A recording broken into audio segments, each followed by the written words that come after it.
J'irai m'entraîner dans ton club.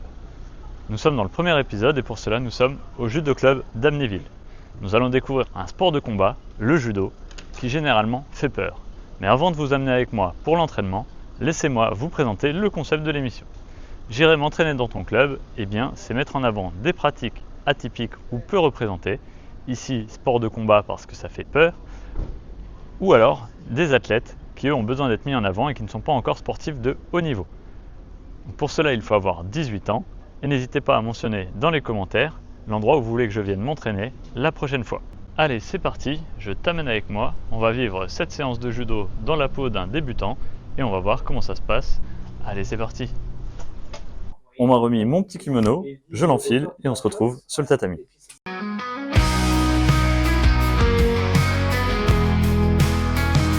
J'irai m'entraîner dans ton club. J'ai eu l'honneur de faire le tsare, le salut de début de séance. Voilà, lui, tu vas faire un boré, hein, donc tu vas voir, là tu les contrôles tous, ils sont bien droits. Et puis quand tu feras un salut, tu fais comme ça, puis tu diras. D'accord ? C'est bon. Ouais. Lui le chef, oh, ce soir les 6e dan, Patrick. Ce salut est important, dans le judo il y a beaucoup de respect. L'idée c'est de montrer en posant les deux mains et les deux genoux au sol, le respect envers le sensei et envers les élèves. Ici on commence avec l'échauffement, quelque chose de classique, on trottine pour faire monter le cardio, et vous voyez que je commence déjà à discuter, à faire connaissance avec des gens. Et là, bien, je tombe sur un collègue prof de PS, c'est le hasard, je ne savais pas qu'on va rester pas mal de temps à la séance ensemble, surtout que lui est ceinture noire et pas moi. Ensuite on passe à un petit échauffement articulaire complet, de la tête jusqu'aux chevilles. Alors j'accélère un petit peu pour que ce soit agréable à regarder, pas mal de rotation, et vous pouvez voir qu'il y a de tout âge sur le tatami, des plus jeunes comme des plus anciens, les plus jeunes ayant les ceintures de couleur débutants, et les plus anciens sont pour la plupart ceinture noire. On va faire des chutes arrière, ok, gentiment, tranquille, on roule, on descend, on frappe. On fait 5 ensemble, allez, 1, on descend. L'importance de la chute pour ne pas se blesser au judo. Il est très important quand on débute de savoir chuter sans se faire mal, sans se blesser.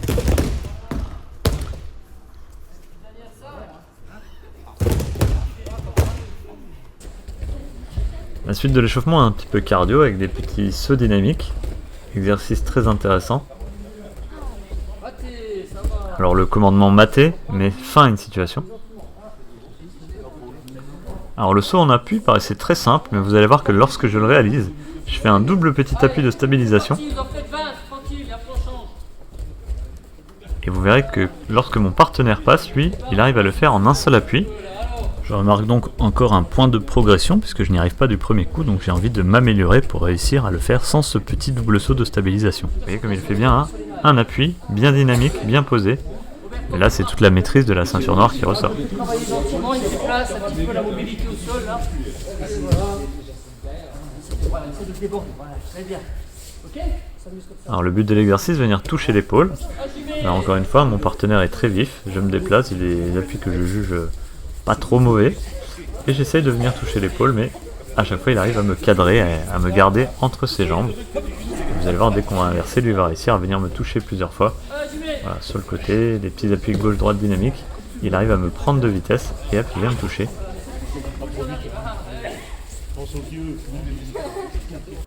Voilà, là, vous allez juste travailler la mobilité, là, vous pesez votre poitrine, voilà, vous faites un tour dans un sens, ok, voilà, vous écartez bien vos appuis, un tour dans l'autre sens, d'accord, vous restez en contact, voilà. C'est bon ? Ça, c'est un exercice qui sera intéressant pour la liaison debout-sol par la suite et le contrôle au sol où on va tourner pour changer de position sur le partenaire. Regardez comme il utilise toutes les surfaces pour bouger sur moi alors que moi j'étais vraiment plus posé sur le plexus, position de débutant. Là on voit qu'il bouge sur l'épaule, sur le flanc. Alors, on fait les abdos, ok, là. Bon, on fait un coup au-dessus, un coup au-dessous. Hein, on fait 20, comme ça.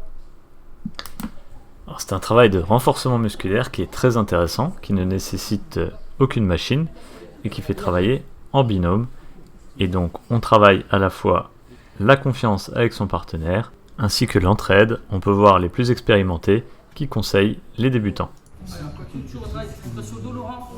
On fait un petit peu d'abdos, on fait un peu les jambes. Voilà. Celui-là, vous mettez bien les mains sur les genoux ici. D'accord? Bien, il descend. Voilà. Et remonte. Ok? Alors vous adaptez, hein, en fonction du poids aussi. Hein. Vous pouvez y aller facilement, vas-y. Voilà, il est puissant, Laurent. On voit ça. C'est la genouillère. Ok?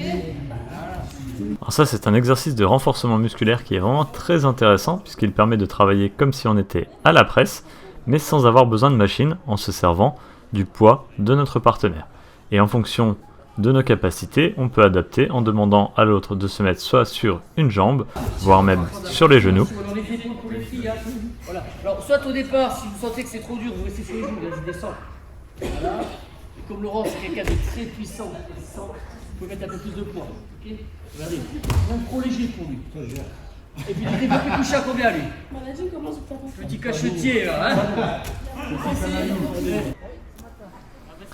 Cet exercice est également très intéressant pour le travail des pectoraux, renforcement, développement musculaire, avec le poids du partenaire, la possibilité également de se mettre sur les genoux. Vous voyez ici, mon partenaire s'est mis sur les genoux pour me faciliter un petit peu la tâche. Et c'est une façon à la fois ludique et intéressante de travailler. On transpire, là c'est bon, on est prêt pour la suite. On va illustrer ici la chute avant. Magnifiquement effectué. Voilà. Ici, hein, ça arrive souvent. On saisit le poignet et voilà comme ça en même temps il va. Je contrôle. Voilà, ça c'est nos Ici la démonstration du sensei avec nos saikomi. D'accord. Et je ne me jette pas loin de lui, je reste près de lui, donc je vais me coller à lui. Je me colle. Ici jamais. Et là ici on verrouille très fort. Et on retrouve critères de réalisation, critères de réussite, comme ça peut être le cas en EPS. Alors vu comme ça a l'air facile et ensuite il faut le mettre en pratique.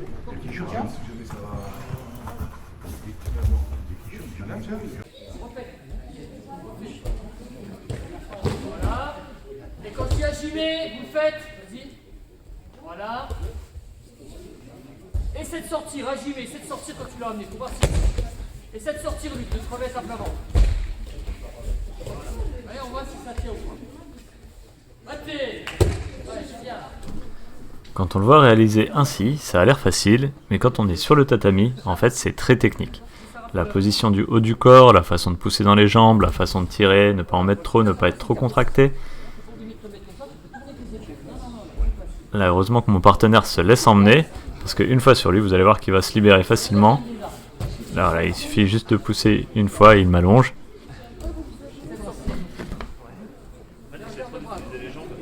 Et ensuite, on est dans la discussion, c'est ça qui est intéressant.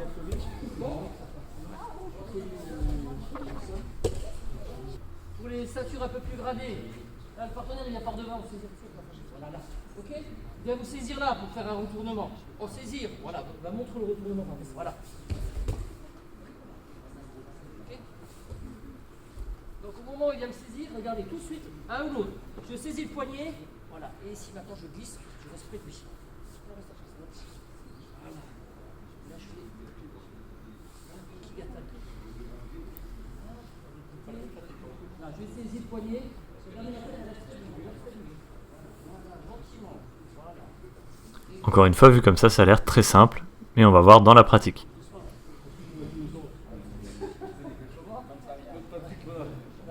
Hop, et tout de suite. Alors la clé, c'est sous l'aisselle, on prend les poignets et on remonte. Clé sur le coude. Le partenaire, qu'est-ce qu'il fait en judo? Il frappe. Ah, et la tête. Non, de l'autre côté. C'est comme pas ça. Tu la tête par ici. Voilà. Appuie-toi 6.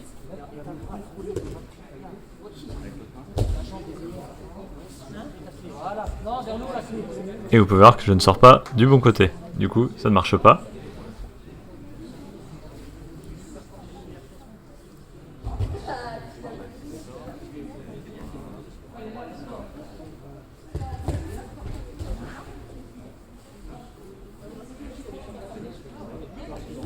Encore une fois, je pars du mauvais côté.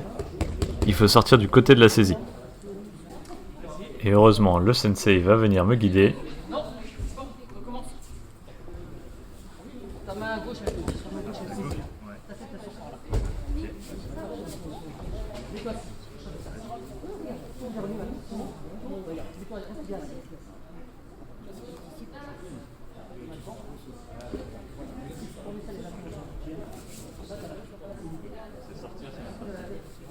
En fait, c'est tout en finesse.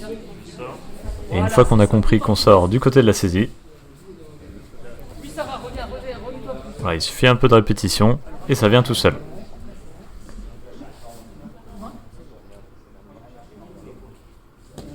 Et maintenant que j'ai compris, vous voyez que je le fais sans problème.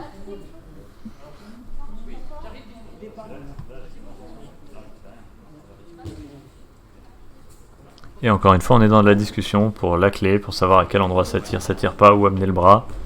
Et c'est ça que je trouve très intéressant dans le judo, ce sont ces temps d'échange qui permettent réellement de progresser.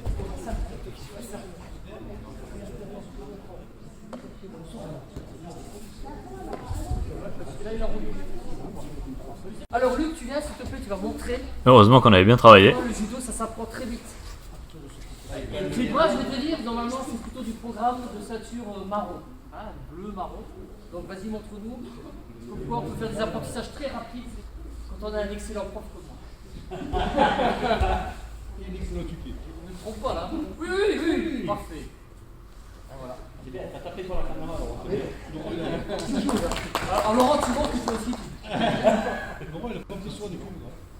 Hein, ça c'est pas voilà. Tout en finesse. Alors s'il roule, bah, c'est pas grave. Ça c'est connu. Ah, on a la variante. Soit le partenaire il résiste et là il va se faire allonger. Soit il résiste pas, comme il à ce moment-là. Parfait. Hop, on reste à l'eau. Voilà, encore une petite émotion. Allez. Là. Alors rappelez-vous, tout à l'heure on a fait le petit exercice, on était derrière. Là. Donc ça c'est important de mettre la pression sur le partenaire quand vous êtes au sol. Parce que s'il n'y a pas de pression, bah, le partenaire il va se redresser, il va vous contre-attaquer. D'accord? Donc l'idée c'est quand même qu'il a pression.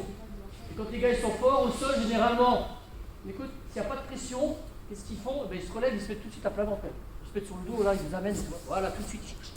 D'accord? Donc c'est important de mettre la pression sur le partenaire. Là. Rappelez-vous, on avait travaillé ici avec saisir le poignet. Ça c'est important. Quand on a une main, ça va et on met la jambe en sécurité ici. D'accord? Voilà. Et si je suis comme ça, le partenaire il peut me faire rouler aussi. Voilà, il peut me faire rouler. C'est lui qui va me prendre. Hein. Ok? Donc moi je vais sécuriser quand même en mettant une jambe ici. Là, je sécurise. J'ai chopé le poignet, ça généralement on va le. D'accord? Vous allez travailler ça. Après, je vais commencer à travailler par là-bas. Si je sens que le bras il vient comme ça, d'accord? Un peu facile. À ce moment-là, bah, regardez, je ne vais pas me fatiguer. Je change de bras, je reste là.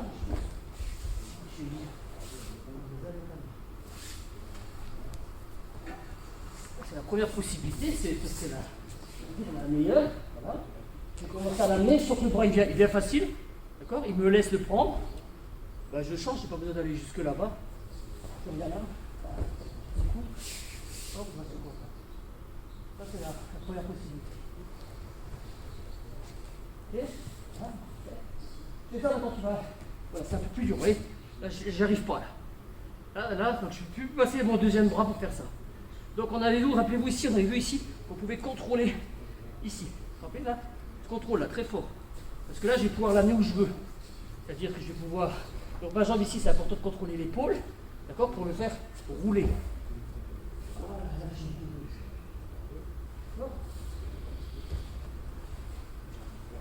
je prends, je fais, voilà. Et quand je remonte la chaîne, c'est une vraie résistance, là, d'accord? Voilà, là, je sens que ça part. Et je peux garder le coude ici. Voilà. Et je fais mon travail ici. Voilà. Là, vous souvenez ça, vous pouvez travailler. Hein? Voilà. Et à partir de là, je vais le ramener par là. Ok? Si jamais il tend sa jambe, on peut continuer. Pas celle-là parce que là je travaille quand même. Ouais, ça peut être ça, ça peut être, regarde. Il peut tendre sa jambe vers là-bas. Voilà, là. Ça peut être ça aussi. D'accord? À ce moment-là, on peut venir, qui sont ouverts, on peut venir ici en Sangaku. Voilà, là. On va aller par ici. Et après, on va faire. Alors il s'agit de Sangaku Jime et non pas de Sangoku, mais le nom me plaît beaucoup, ça va devenir mon spécial. Donc les ceintures blanches et jaunes, je veux dire. On commence gentiment, on prend le poignet, ça vous rappelle celle-là? Poignet, commence à tourner. Le bras il vient. Je change. Voilà, et je reviens du côté là. Je vais prendre le coude, vous savez, c'est le retournement là. Voilà, gentiment. Je vais faire la même chose. Je vais vous dire parce que vous connaissez. Je vais faire la même chose, c'est pas que ça bloque. Voilà. J'arriverai pas, mais je garde le contact là. Alors je ne me précipite pas, je contrôle. Voilà. Ok? Voilà. Et maintenant je la mets où je veux là. Donc il faut bien être en contact ici et vous faites rouler vers là.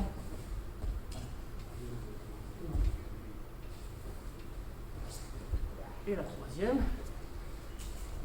Je vais là. Je veux partir. Il bloque toujours. Oui. Voilà. Je suis en contrôle. Voilà, il résiste. Voilà. Là je ne peux plus partir par là, il a sa jambe. À ce moment-là, je vais accrocher ici pour faire. Sans bien bouger. Voilà. C'est bon? On peut aussi faire des pieds bras. Ça sera après. Allez, on essaye déjà.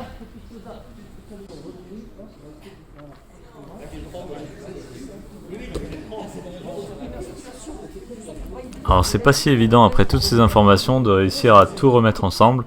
Il faut le temps de travailler avec un bon hooké, un bon partenaire, pour pouvoir construire les compétences et aller vers Sangaku Jime.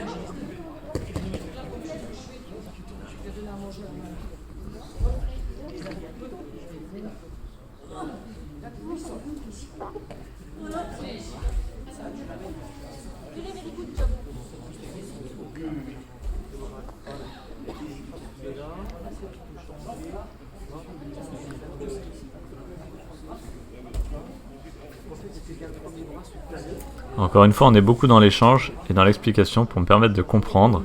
Et moi qui suis vraiment un grand débutant, ça me permet de pouvoir appliquer tout de suite la bonne technique.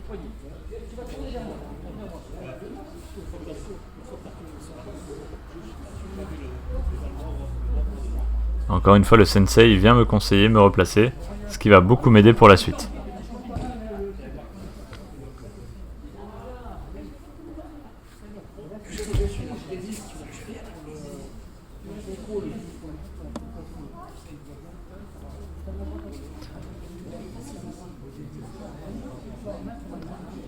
On peut voir que les ceintures oranges à côté sont bien plus à l'aise que moi et arrivent à enchaîner les prises.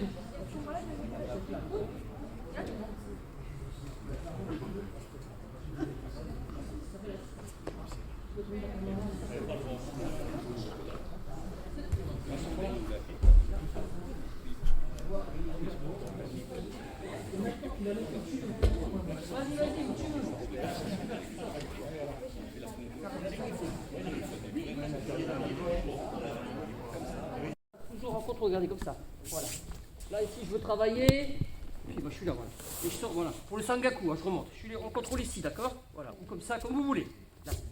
D'accord? Je sens que je veux atteindre, lui il va tendre sa jambe. Voilà, je sens que ça ne va pas là, ça bloque beaucoup. Donc j'engage mon Sangaku. Regarde, Jules, hein. Donc ta jambe, elle vient, le genou vient toucher, le talon vient toucher mon genou ici. Voilà. Et maintenant là, tu as une sacrée puissance. Alors, il ne faut pas chercher à aller vers la jambe, il faut aller chercher plutôt à aller vers l'avant. Soit vers là-bas.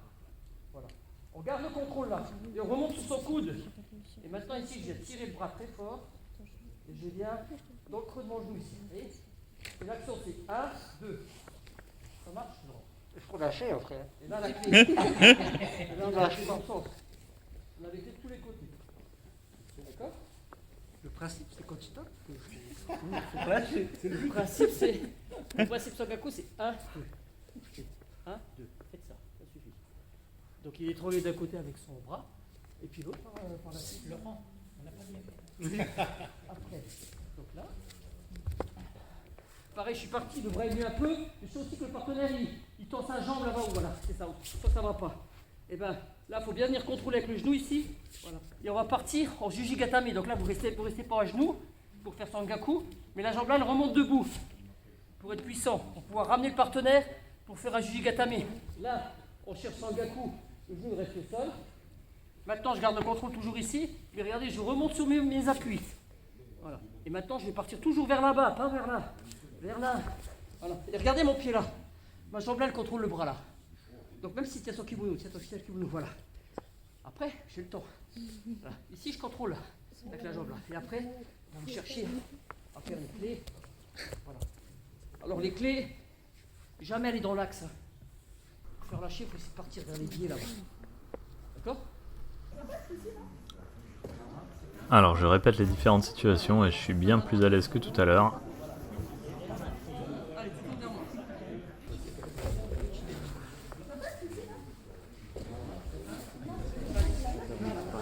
Là, je lui mets un petit coup dans le nez au passage, je m'en excuse tout de suite après. Allez, tu tournes vers moi. Non, c'est bien, on va le jouer. Il en a pris d'autres. C'est vrai que les judokas sont des combattants et qu'effectivement de temps en temps ça touche un peu. Et on va chercher le kimono. C'est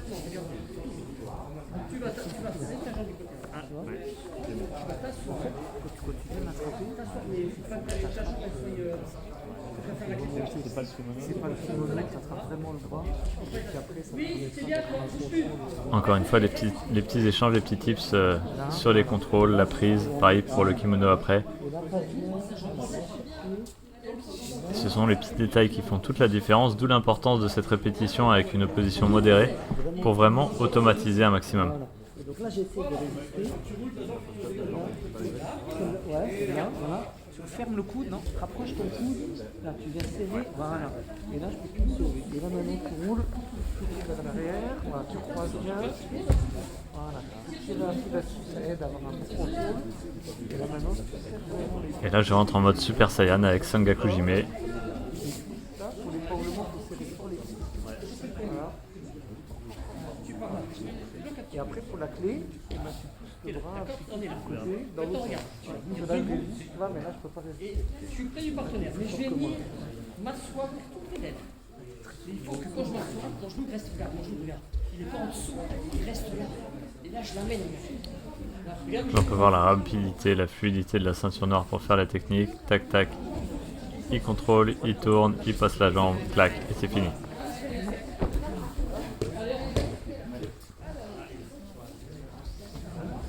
Appelez-moi s'il y a un problème.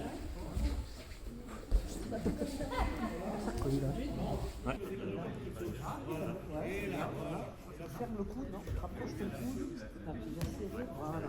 Et là, tu pousses. Et là, maintenant, tu roules. Et on le revoit sous un autre angle.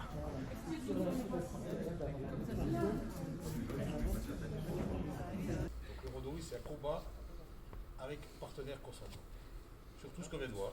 Voilà. Il y a assez de choses qui ont été montrées pour pouvoir faire du randori au sol. Et on rappelle qu'il n'y a pas de gagnant. Le randori, c'est un exercice où on apprend ce qu'on a vu à l'entraînement. Donc, quand on prend un partenaire et qu'on a fait une clé de bras ou un étranglement, le partenaire il doit faire quoi? Voilà. C'est Luc qui est derrière la caméra qui vous le montre. Il faut frapper 2 fois. D'accord? Et sur le partenaire, c'est toujours mieux. Idéalement sur le partenaire. Parce que le partenaire va sortir en compétition, il faut que l'arbitre le voie. Et par contre, si vous êtes en immobilisation, qu'est-ce qu'on fait? Oui? J'ai pas entendu? Non? Bah non, en immobilisation, en randori, on n'abandonne pas. Normalement, si on est dans un bon esprit, je tiens mon partenaire, et ben je lui donne des possibilités de sortie. Donc moi, je vais m'entraîner par exemple à changer de technique, à enchaîner des immobilisations, ou enchaîner une immob avec une clé de bras, un étranglement, et ça donne des possibilités à l'autre de sortir. Puis s'il sort, ben c'est bien, et puis on continue le randori.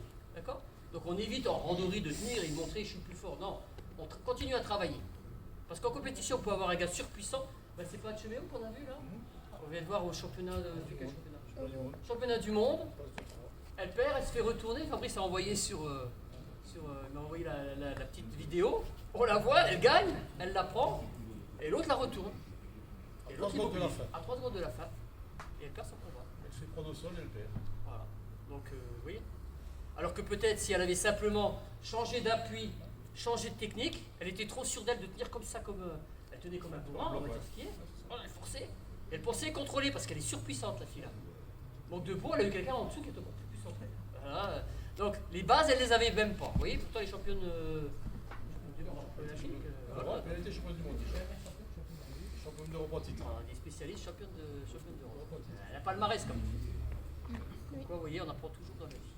Même quand on est champion. C'est bon? Oui. Allez, on y va. Et puis Luc va faire ça aussi. Alors j'ai pas beaucoup de technique, je vais appliquer ce que j'ai appris et vous allez voir que je vais déjà pas trop mal m'en sortir. Alors contre un ceinture noire forcément, En judo, tout le monde travaille ensemble. Hajime, c'est parti.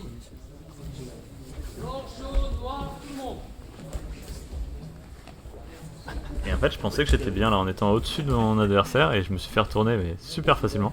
Ah ouais, mais moi je croyais que j'étais bien là-dessus en fait, mais pas du tout. Ouais, et un pivot. Ouais. En fait, je pensais que là, non, ah ouais.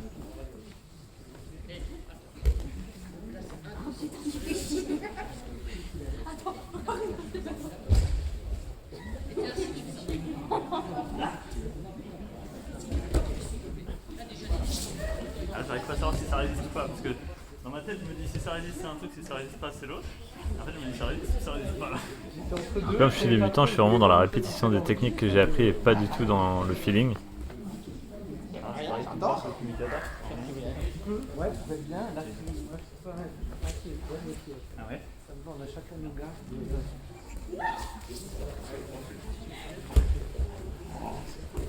Et là je me fais retourner par un espèce de ciseau de jambe. Vous voyez, il me laisse la possibilité de sortir des mobilisations.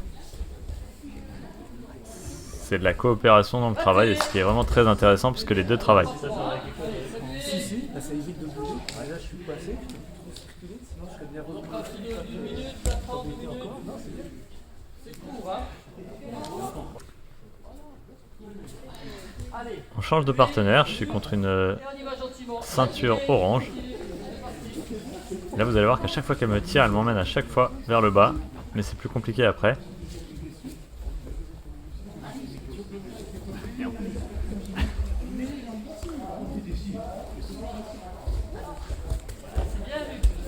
Donc là j'étais dans une situation de retournement classique de lutte.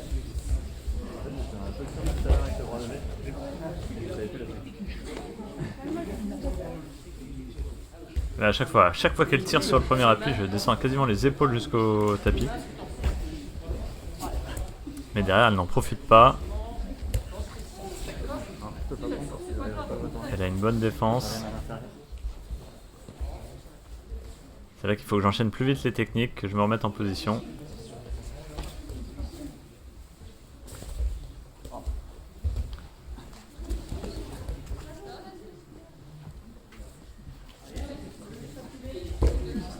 Alors là j'étais en position idéale pour placer un Sangaku Jime. Mais j'ai pas réagi assez vite. Et vous voyez, encore une fois elle tire ma manche et je pars et elle est à deux doigts de m'emmener, mais elle va pas au bout du geste.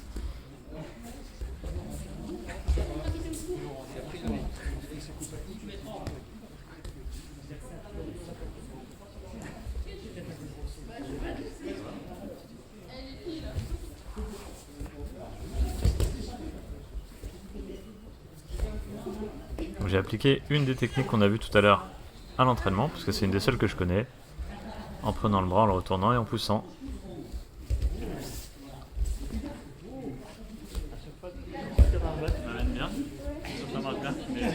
Il te dit toc toc toc toc, on ne frappe plus.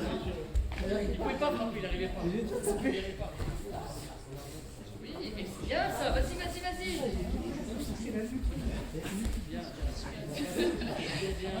Alors là je connais une technique de jambe qui permet de se dégager, j'aurais bien voulu envoyer la jambe. Lancer la jambe. Alors là physiquement je suis essoufflé, et vous allez voir, je dis à ma nouvelle partenaire. T'arrives pas à essouffler du tout. Je dis t'arrives pas à essouffler du tout. Moi je suis au bout de ma vie.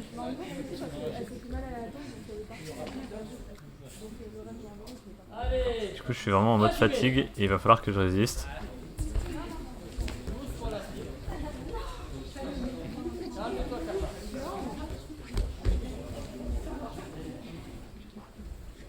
Contre les profs ou quoi?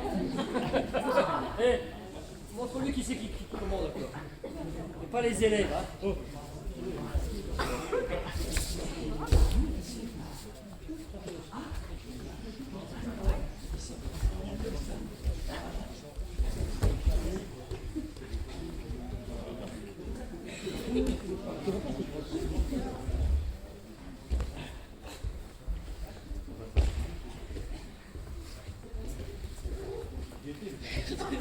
C'est un exercice qui est très intéressant pour s'adapter, pour réagir en temps réel.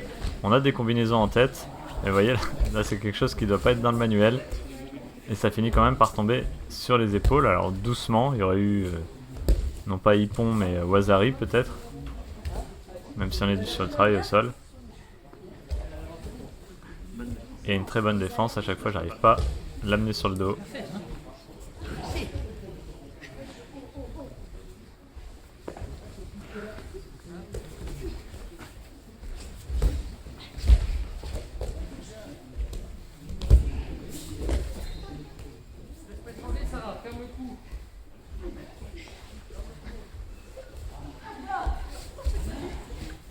C'est vraiment un exercice très intéressant.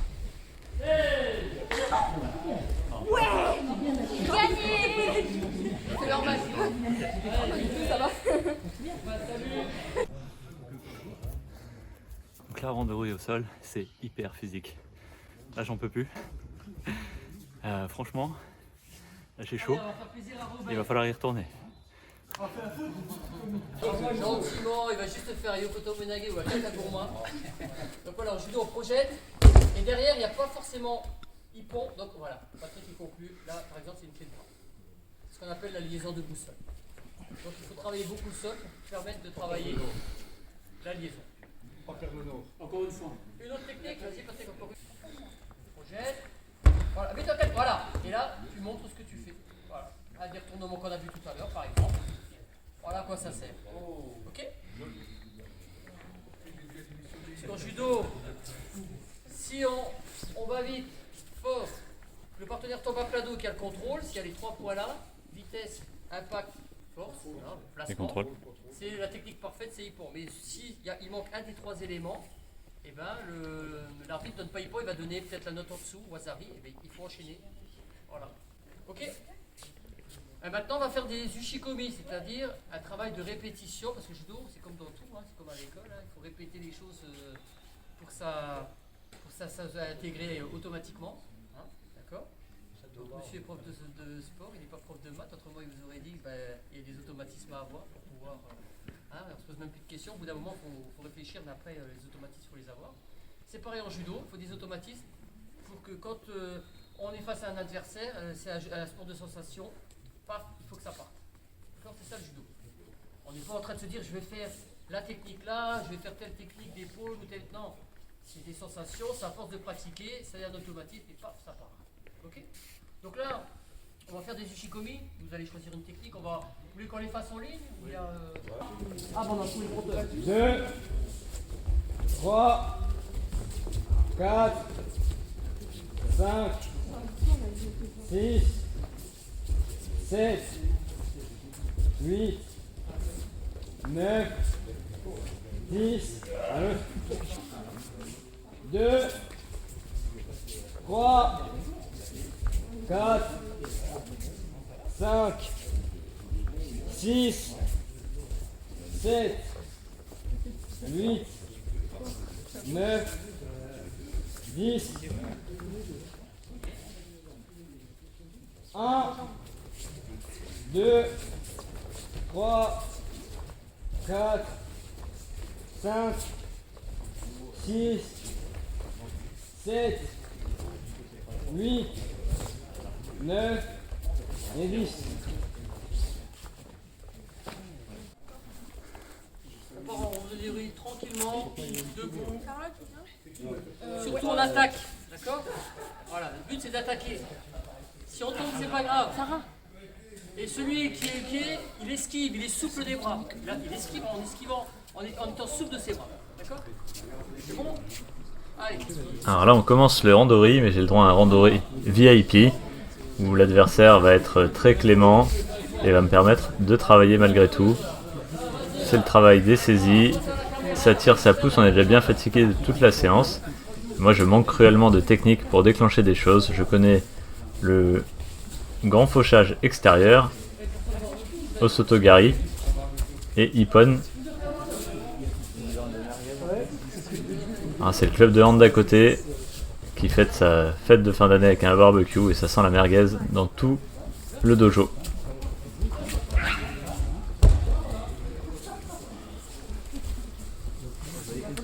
Voilà, je connais Tomonage, quand je pars en arrière, vous allez voir que dans quelques minutes le sensei va me parler et il va en profiter pour me placer un tomoe nage, la planchette japonaise. Elle est nerveuse.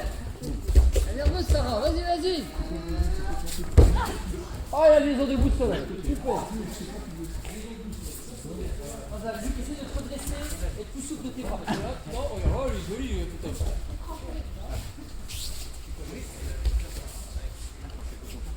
Encore une fois, on est dans l'échange beaucoup. Voilà, je pensais qu'il fallait être bas et baisser les épaules pour être plus à l'aise, alors au contraire, il faut être bien droit, bien redressé.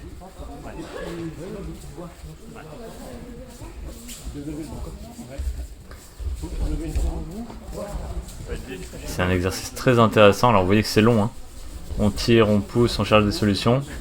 Et encore une fois, je pensais que j'étais pas mal et je me fais contrer tout de suite derrière.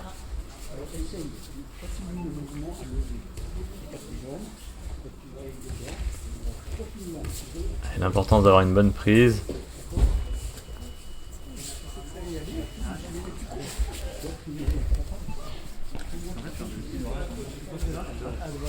Alors je comprends que sur mon attaque je suis en déséquilibre.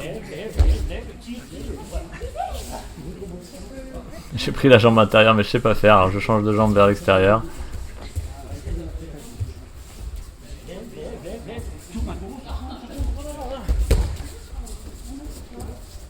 Et il y avait de l'idée mais un petit manque de technique.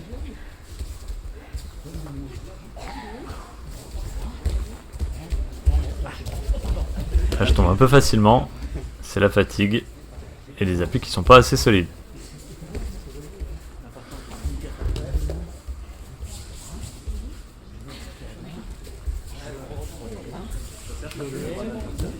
Au final, ce sera le dernier exercice pour moi de la séance. Ça aurait été une séance assez intense. Et vous avez vu que j'ai bien progressé, j'ai pu discuter et apprendre beaucoup de techniques. Alors quelques-unes que je pourrais réexploiter aux autres séances, c'est bien si je m'inscris dans le club de judo. Donc là, on est avec Brandon. Tu es quelle ceinture? Je suis ceinture verte. Cela fait combien de temps que tu fais du judo? Mais là, c'est 1 an et demi. Très bien. Et tu as déjà fait des compétitions? Oui, j'ai déjà fait des compétitions. Est-ce que tu avais des petites appréhensions la première fois que tu as franchi la porte du club de judo? Non, parce que j'ai toujours un petit peu été dans les sports de combat, surtout avec la boxe. J'ai fait 8 ans d'anglaise avant. Mais non, un petit peu de peur aussi, parce que c'est nouveau, le judo, c'est un autre sport. On voit, il y a tout le monde qui chute, ça fait quand même peur. Et après, vu qu'il y a une bonne ambiance au club, même les UK sont très bons. Non, j'étais bien accueilli, du coup, j'ai pas de regrets. Parfait. Merci à toi et bonne continuation. On te souhaite tout le meilleur pour la suite. Merci beaucoup pour cette séance. Alors maintenant, si je veux m'inscrire, combien ça va me coûter une licence en judo à la louche? Oui, une licence de judo coûte à peu près 40 €. Ça, c'est la licence pour l'adhésion, pour la licence FFJDA. Et ensuite, il y a une adhésion club pour les cours de judo autour des 100 €. Ce qui fait au total entre 140 et 150 €. Très bien. Alors j'imagine qu'il va falloir que je m'achète mon kimono, parce que là, on me l'a prêté gracieusement et merci au club. Un kimono, ça coûte dans les combien à peu près? On en trouve à partir de 60 € pour les enfants, même moins. Et on peut aller après, quand on a des kimonos de très grande qualité, ça va autour des 150, 200 €. On a déjà quelque chose de très bien, très bon produit. Parfait.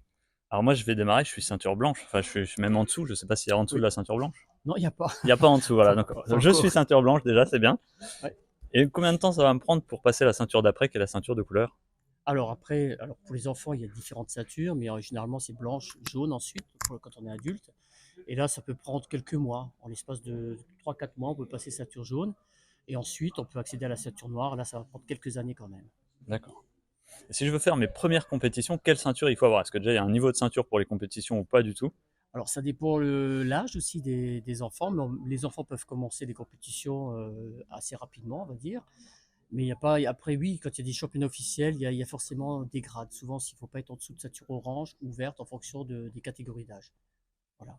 Alors, apprendre le judo, c'est l'apprentissage de toute une vie, hein. Je sais qu'à la ceinture noire, il y a encore des dan par-dessus, Tout à fait. qui sont un peu les niveaux suprêmes, hein, et on peut aller jusqu'au 3e, 4e, 5e, même plus que ça. Dans le club ici, on est déjà 3 5e dan hein, à Amnéville. Et puis ensuite, vous pouvez avoir le 6e dan, qui est la couleur ceinture rouge et blanche. Et après, il y a encore des autres dan, 7e, 8e, 9e, 10e. Et Jigoro Kano, lui, on lui attribue le grade de ceinture 12e dan, puisque donc c'est la ceinture blanche. Voilà. Donc c'est une philosophie, on revient ceinture blanche à la fin. Très bien. Alors c'est parfait de parler de Jigoro Kano, pardon, parce que ça va nous faire la transition parfaite. Oui. Dans toutes les salles de judo, eh bien, vous trouverez le portrait de Jigoro Kano, qui est considéré comme le père du judo, c'est ça? Ouais, c'est ça. Voilà. Et qui là est affiché, alors je vous tourne la caméra, qui est affiché au mur. Et si je dis pas de bêtises, on va me corriger si je dis une bêtise, Oui. c'est pour ça qu'on fait le salut dans ce sens-là au début de la séance, pour C'est être ça. tourné vers Jigoro Kano. Tout à fait. Voilà. Et bien, en tout cas, merci beaucoup de m'avoir accueilli. Voilà. Et puis, si le judo vous tente, n'hésitez pas à pousser la porte des clubs de judo. Vous avez vu, je ne connaissais personne en arrivant. Et puis, au fur et à mesure de l'entraînement, j'ai été amené à faire des randonnées et du travail avec l'ensemble des participants du club. Et en fait, vous allez très vite sympathiser et vous allez voir que vous avez une passion commune qui est celle du sport. Et c'est ça qui réunit les gens et c'est ça qui est le plus important. Donc, n'hésitez pas à pousser la porte des clubs. Et si vous aimez le judo, franchement, foncez. Vous voyez, j'avais pas de niveau et j'ai survécu à l'entraînement. Et il n'y a pas de raison que vous n'y arriviez pas. Allez, on se retrouve la prochaine fois parce que je vais venir m'entraîner dans votre club.